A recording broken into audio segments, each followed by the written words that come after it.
आज हम बात करने वाले हैं नवग्रह और वृक्ष के बारे में। देखिए, हमेशा मैंने आप लोगों को ये चीज़ बताई है कि जो नवग्रह हैं यानी कि जो ब्रह्मांड में उपस्थित 9 ग्रह हैं वो हमें बहुत ही अलग अलग तरीक़ों से प्रभावित करते हैं। और ये भी मैंने आपको बताया कि हमारे आसपास जो भी चीज़ें हो रही हैं, हमारी लाइफ में जो भी चीज़ें घटित हो रही हैं, वो हमारे जो नवग्रह हैं उनके या तो अनुकूल होने से हो रही हैं या उनके प्रतिकूल होने से हो रही हैं। यानी कि अगर एक तरह से देखा जाए तो नवग्रह का हमारे जीवन पर, हमारी बॉडी पर, हमारे माइंड पर पूरा एक तरह से वो हमें लेके चलते हैं और हमारे ऊपर उसका जो इफ़ेक्ट होता है वो हर तरीके से देखने को मिलता है। नवग्रह से जुड़े हुए मैंने कई तरह के उपाय भी अपने कई सारे वीडियोज़ में आप लोगों के साथ शेयर किए हैं, लेकिन आज मैं बात करने वाली हूँ वृक्ष के बारे में कि किस तरह की जो पेड़ होते हैं वो हमें अपने आसपास रखने चाहिए। इसमें मैं थोड़ा सा कॉन्टेक्स्ट आपको वास्तु के भी माध्यम से बताऊँगी कि किस तरह की चीज़ या किस तरह के पेड़ आपको अपने आसपास रखने चाहिए और कौन से जो पेड़ हैं उनको उतना ज़्यादा शुभ नहीं माना जाता है। तो सबसे पहले समझ लेते हैं। देखिए, आपने देखा होगा कि जब भी हम कोई हवन करते हैं, है ना, स्पेशली वो नवग्रह का, तो हम उसमें नवग्रह की लकड़ियों का भी इस्तेमाल करते हैं। इसी तरीके से हमारे जितने भी ग्रह हैं, अगर उनमें कोई दोष है या फिर किसी ग्रह को हमें बलवान करना है, बलि करना है, तो जो हम मंत्र जाप करने के बाद जो उसका हवन होता है उसमें हम पर्टिकुलर ग्रह के लिए उसी ग्रह की लकड़ी का इस्तेमाल करते हैं, जिससे जो उसका इफ़ेक्ट होता है वो हमें और भी ज़्यादा अच्छा मिलता है। इसके साथ साथ जब भी हम हवन करते हैं तो कई तरह की औषधि यूज़ करते हैं, कई तरह की लकड़ी यूज़ करते हैं, क्योंकि उससे जो फ्यूम यानी कि जो उससे धुआं निकलता है जब हम हवन करते हैं जिस सामग्री से, तो वो आपके आसपास का जो एटमॉस्फेयर है उसको क्लीन करता है, आपकी बॉडी को क्लीन करता है, ठीक है, आपके जो अंदर चक्र हैं उनको बैलेंस करता है। आपको जो पर्टिकुलर ग्रह से प्रॉब्लम हो रही है, जो उसके बैड इफ़ेक्ट्स आपको परेशान कर रहे हैं, उन बैड इफ़ेक्ट्स को कम करता है, जिसकी वजह से आप हवन के बाद एक शांति महसूस करते हैं और उस ग्रह से जुड़ी हुई जो समस्याएं हैं उनसे भी आप मुक्ति यानी कि उनमें कमी महसूस करते हैं, आपको बहुत सी मानसिक शांति मिलती है। तो ये सारी चीज़ें जो हैं ये ग्रहों के लिए पहले से ही निर्धारित हैं और ये हमारे शास्त्रों में भी दिया गया है कि किस ग्रह के लिए कौन सी लकड़ी या कौन सा फल, कौन सा पेड़, सभी तरह की चीज़ों के बारे में जानकारी दी गई है। तो सबसे पहले तो समझ लेते हैं कि कौन से ग्रह के लिए कौन से वृक्ष की जो चीज़ें हैं वो बताई गई हैं, कौन से वृक्ष को बताया गया है। तो हम यहाँ पे एक टर्म में समझेंगे, नवग्रह वाटिका को पहले हम समझ लेते हैं। सूर्य के लिए मदार,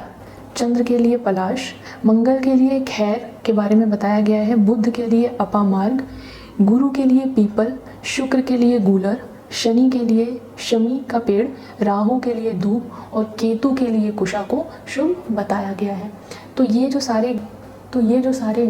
ग्रह हैं ये उनसे जुड़े हुए वृक्षों की जानकारी मैंने आपको यहाँ पे दी, ठीक है। औषधि की अगर बात करें तो औषधि तो मतलब एक ग्रह के लिए कई सारी हो सकती हैं। पेड़ की हम यहाँ पे बात कर रहे हैं, पेड़ भी कई हो सकते हैं, लेकिन जो मेन और सबसे ज़्यादा इफेक्टिव हैं वो इन पेड़ों के बारे में बताया गया है। तो अगर आपको इस तरह की समस्या है, किसी पर्टिकुलर ग्रह से आप पीड़ित हैं, तो आप इन क्या बोलते हैं पेड़ों को यानी कि वृक्षों को लगा सकते हैं, या फिर ये आपको दिखवाना पड़ेगा पहले कि किस तरह की परेशानी आपको अधिक हो रही है, तो आप उससे जुड़े हुए उपाय करें, या फिर इन पर्टिकुलर ग्रहों के लिए आप दी गई लकड़ियों का यानी उन पेड़ की लकड़ियों से हवन भी कर सकते हैं,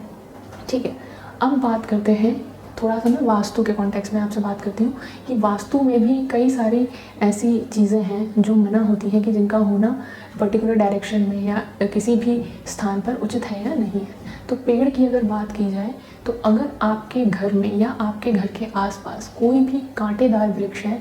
तो आप कोशिश करें उसे हटा दें या उसे अलग जगह रखवा दें, या अगर ऐसा संभव नहीं है, ठीक है, तो आप वहाँ पे कुछ और जो पेड़ हैं जो उन दोषों को शांत करते हैं आप उन्हें लगा सकते हैं। देखिए, कांटेदार जो वृक्ष होता है, चाहे आप अपने घर में अगर हो तो आप उसे हटा सकते हैं, क्योंकि घर में ही आपके घर में प्रॉब्लम्स होने लग जाएंगी, आपस में क्लैश होने लग जाएंगे, घर वाले ही दुश्मन बनने लग जाएंगे, शत्रुता होती जाएगी। अगर आसपास में है तो आपके आसपास के पड़ोसी भी उसी तरह से रिएक्ट करेंगे। एक तरह से आप एक मेंटल पीस में नहीं रह पाएंगे अपने ही घर में, क्योंकि आसपास का जो एटमॉस्फेयर है वो इस तरीके का बन जाएगा। तो कोई भी कांटेदार वृक्ष शुभ नहीं माना जाता है घर के अंदर या घर के बाहर भी।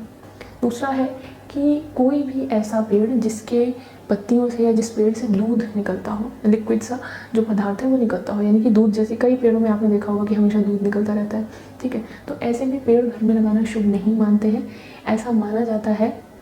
कि ऐसे पेड़ लगाने से जहाँ पे हमेशा दूध निकलता रहता है वहाँ पे धन का नाश होता है, यानी कि आपके घर में पैसे आएंगे लेकिन तुरंत चले भी जाएंगे। कोई सेविंग्स की है तो वो किसी न किसी वजह से खर्च ही हो जाएंगी। सडन आपको कोई प्रॉब्लम आ जाएगी तो आपकी सेविंग्स खर्च हो जाएंगी, चाहे वो किसी की हेल्थ के लिए हो, किसी को देने के लिए हो, या अननेसेसरी जो खर्चे हैं वो बढ़ते जाएंगे और आपके घर में धन का नाश होने लग जाएगा। धीरे धीरे जो है प्रॉपर्टी हो गई, आपके पैसे हो गए, वो ख़त्म होते जाएंगे। तो ये भी शुभ नहीं मानते हैं। तो ये 2 चीज़ें आपको बहुत ही ज़्यादा ध्यान देनी है। कौन से पेड़ ऐसे हैं जो शुभ होते हैं, उनकी भी बात कर लेते हैं। तो तुलसी, आंवला, केला, पीपल का पेड़,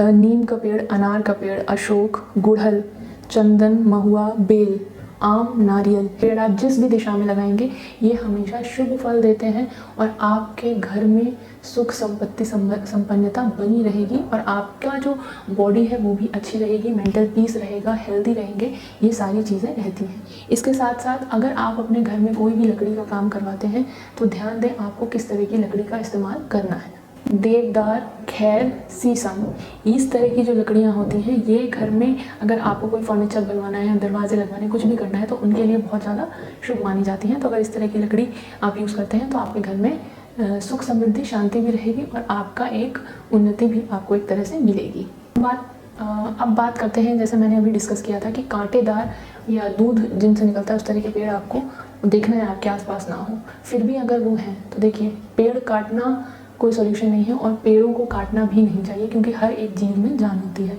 ठीक है, तो पेड़ काटना नहीं है आपको। ऐसा नहीं है कि वो पेड़ नहीं होना चाहिए तो आपने जाकर उसे हटवा दिया, कर दिया, ऐसा नहीं करना है। उसमें दोष को कम करने के लिए आपको उन पेड़ों के बीच में आप अशोक का पेड़ लगा सकते हैं। ठीक है, ये एक शुभ